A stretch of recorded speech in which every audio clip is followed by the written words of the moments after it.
colony of ants is being studied. The number of ants in the colony is modelled by the equation P equals 200 minus 160 e to the 0.6t over 15 plus e to the 0.8t, where P is the number of ants measured in thousands, so P is in thousands, and T is the years after the study started.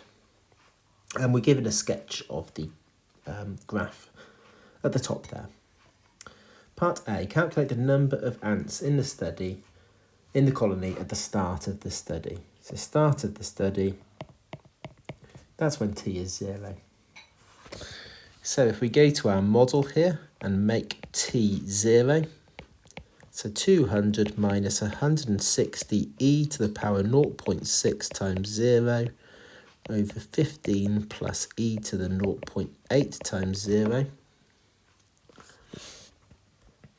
So this is going to be 0 and this is going to be 0.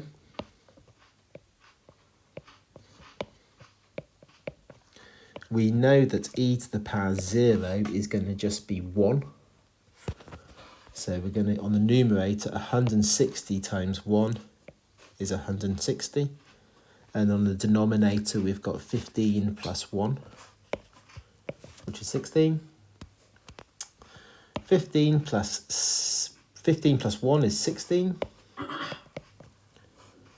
The 160 divided by 16. 160 divided by 16 is just 10. And 200 taken by 10 is 190. So if P is 190, that means the number of ants is 190,000, because remember the ants are measured, the P is in thousands. So there's 190,000 ants at the start of the study. Right, let's move to part B. Find dP by dt, so we need to differentiate this.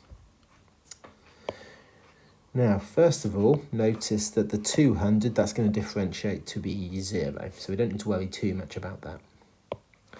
This second term here, though, is a quotient. We've got the 160 e to the 0.6t divided by the 15 plus e to the 0.8t. Excuse me. Therefore, we're going to have to use the quotient rule for this. So I'm going to let u be 160 e to the 0.6t, and I'll let v be 15 plus e to the 0.8t. So differentiating u, the exponential will differentiate to be the exponential, the e to the 0.6t, but we have to multiply the 160 at the front by the 0.6. So 160 times 0.6. That's by the chain rule.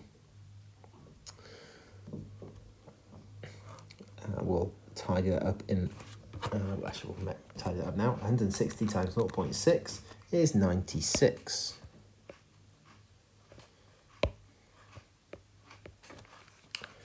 Now we'll differentiate the v. 15, when you differentiate that, is just 0. The exponential, when you differentiate that, will be the exponential. But by the chain rule, I need to multiply by the 0.8.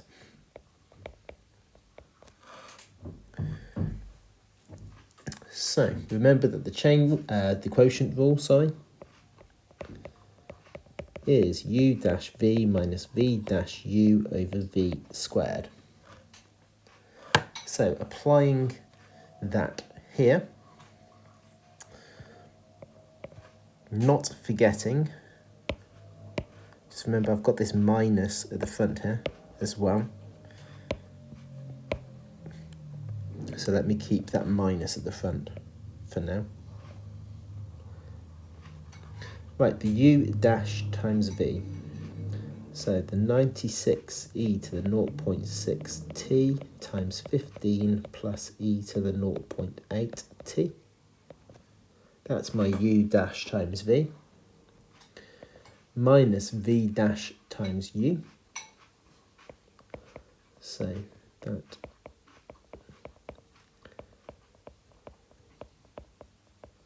is that. All divided by v squared. So that is my dp by dt. We can simplify that a little bit. The question doesn't actually tell me to, but I'm sure I'm going to need to in a minute. The question just says find dp by dt. So I could just leave it like that, but I am going to tidy this up a little bit. So dp by dt. The minus is going to flip those signs. So the first term is going to be negative, and I'm going to expand those brackets out. So the minus, then I've got the 96e to the 0.6t times 15. So 96 times 15. So that's going to give me 1440 e to the 0.6t. Then we've got the 96e to the 0.6t times the e to the 0.8t. So we're going to add those powers together here. So 96e to the 1.4t.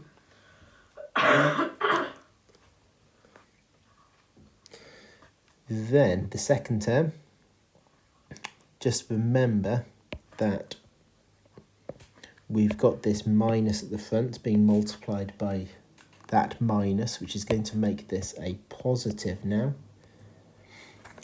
Then we've got the 0.8 times 160, which is 128. Then we've got the 0.8t plus 0.6t, which is 1.4t, just adding those powers together. And the denominator, I'm going to leave that in brackets for now. I might need to expand that in a moment. Collecting up the like terms on my numerator, I can see these are like terms here, so I can collect those up. The first term, we'll leave that by itself for now. The 128 minus the 96 is 32.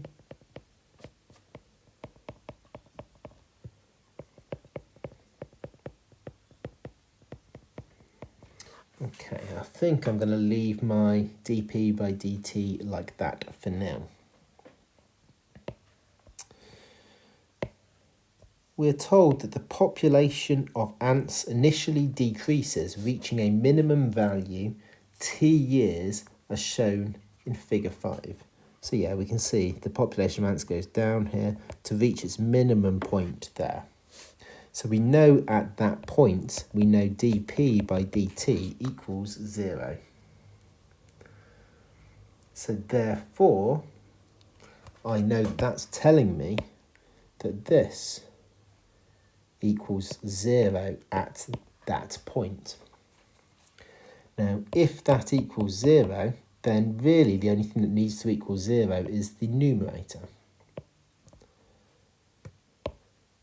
So I can now say that minus 1440 e to the 0.6t plus 32 e to the 1.4t equals 0.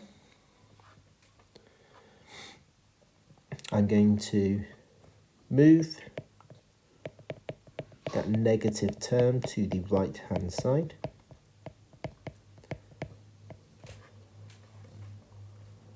Now, because I know that this exponential here can never equal 0, remember what an exponential graph looks like. It looks like this. So I know that can't ever equal 0.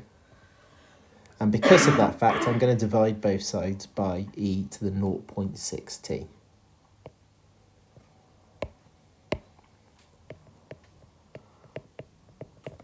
Which means I'm going to take those powers away on the left-hand side. The 32 is still there.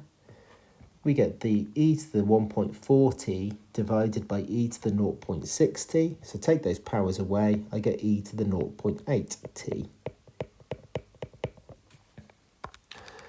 Divides the 1440 by 32, and I get e to the 0.8t equals 45.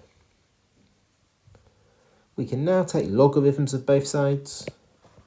So if I do ln of e to the 0.8t equals ln 45,